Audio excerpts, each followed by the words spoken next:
Të shtunën më 30 gusht, në gjithë botën shënohet dita ndërkombëtare e personave të zhdukur me dhunë. Në Kosovë, kjo datë shfrytëzohet për sensibilizimin e qytetarëve për bashkëpunim me institucionet, ndërsa aktorët që merren me çështjen u kanë bërë thirrje edhe faktorit ndërkombëtar që të arrisin presionin ndaj palës serbe për të shkëmbyer informatat. Me 11 identifikimet që janë kryer së fundmi në muajin mars, aktualisht, sipas Komisionit Qeveritar për të pagjeturit në Kosovë, janë edhe 1577 persona, të cilët konsiderohen të zhdukur nga lufta e fundit në Kosovë.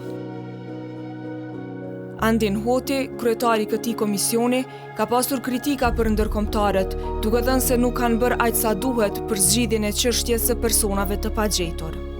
Prandaj edhe kur thet cili është mesazhi është që bëjmë thirrje faktorëve ndërkombëtar të thirrin mendje, sepse 26 vite pas luftës nuk janë 260 vite. Ne kemi krimet e freskëta ende dhe më thënë të drejtën kur i kemi bërë për zgjedhje, nuk kemi bërë ne, por kur na kanë dërguar familjet për zgjedhjen fotografive që do të ekspozohen atje. Çështë të rënda e ndhimit se ende nuk mundesh mi pas fotografi që kanë masakrave që kanë ndodhur në Kosovë. Hoti ka bërë të ditur se me 30 gusht në Gjenevë të Zvicrës, disa organizata shqiptare atje do të organizojnë një marsh dhe do të mbahen fjalime para selisë së OKB-s. Ai ka thënë se kjo po bëhet me qëllim sensibilizimin e njerëzve përtej Kosovës. Ne si Komision Qeveritar kemi mirëprit, e kemi mbështet kur them nuk e kemi mbështet financiarisht sepse nuk patëm mundësi, e kemi mbështet me aktivitet, e kemi mbështet sepse ne do të shkojmë. Ne do t'i marrim 6 shoqata në këtë rast të personave të zhdukur, domethënë familjarët të personave të zhdukur, dhe me ta do të shkojmë të bashkangjitemi këtij marsh që është në Gjenevë. Marshi e ka një moto që nuk e kemi caktuar ne, ka caktuar këto shoqata atje, përderisa ne i kujtojmë, ata jetojnë, dhe besoj që kuptimin e kësaj e kupton secili. Pas këtij marshi, para selisë OKB-s do të marrin disa fjalime prej kryetarit të Gjenevës, prej kryetarëve të këtyre shoqatave, nëse nuk gaboj është ambasadori i Kosovës që është atje, lidhja shqiptarëve në botë, dhe pastaj do të jem edhe unë, domethënë kujt drejtohemi masës, kujt drejtohemi në fakt botës, sepse nuk është shumë me rëndësi masës, është me rëndësi sensibilizimi i botës. Në anën tjetër, kritika për faktorin ndërkombëtar ka pasur edhe Latif Mehmeti, kryetari i shoqatës së personave të zhdukur dhe viktimat e luftës në Podujev, të quajtur përkor. Sipas Latifit, fjala përkor është një fjalë shqipe që e ka kuptimin të jesh njeri i përmbajtur. Pelim do të keshin për këtë dush të ndërkombëtarët, se ndërkombëtarët shumë flasin, po pak punojnë për çështën e zhdukurve. Kur fa presionin nuk bën në qeverinë e Serbisë. Me bindje të plot them që 90% rasteve qeveria e Serbisë mund të me zgjedh për një kohë shumë shkurt. E kanë evidencat, e kanë regjistrat.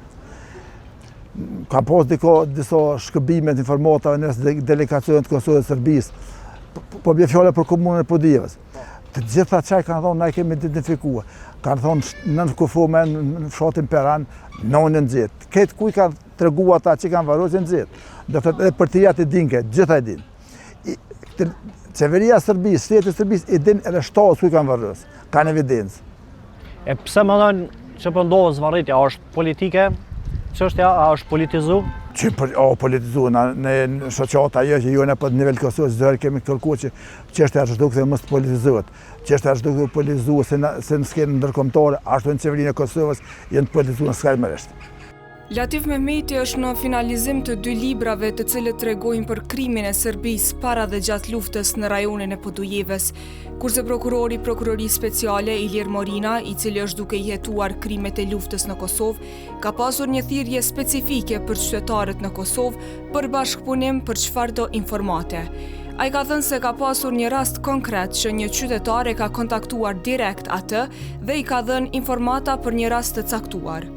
Unë edhe njëherë do i bëj thirrje të gjithë qytetarëve për bashkëpunim, ta kenë të qartë se ne do ta bëjmë punën tonë, për pa bashkëpunimin e qytetarëve është pak e vështirë me arrit suksesin që po kërkojmë. Ne jemi të vetëdijshëm që ende mungojnë, ende ka persona të zhdukur të cilët nuk janë gjetur. Ne ato që po bëjmë është që të paktën brenda territorit të Kosovës ti identifikojmë dhe ti verifikojmë të gjitha ato lokacione të mundshme potenciale ku mund të ketë mbetje eshtërore të periudhës së luftës së Kosovës. Dhe secilin qytetar i cili ka komunikuar me mua, po më ka dërguar edhe email drejt për drejt edhe cili ka raportuar një rast, e të cilin rast neve e kemi verifikuar dhe e kemi shtinë në procedurë. Ne po bëjmë maksimumin të arrijmë të sigurojmë gjetjen e personave të zhdukur. Pjesja tjetër mandej është çështje e institucioneve dhe mekanizmeve përkatëse. Në dhjetor të vitit 2024, Kosova dhe Serbia ishin pajtuar për zbatim të plotë të deklaratës për personat e pagjetur.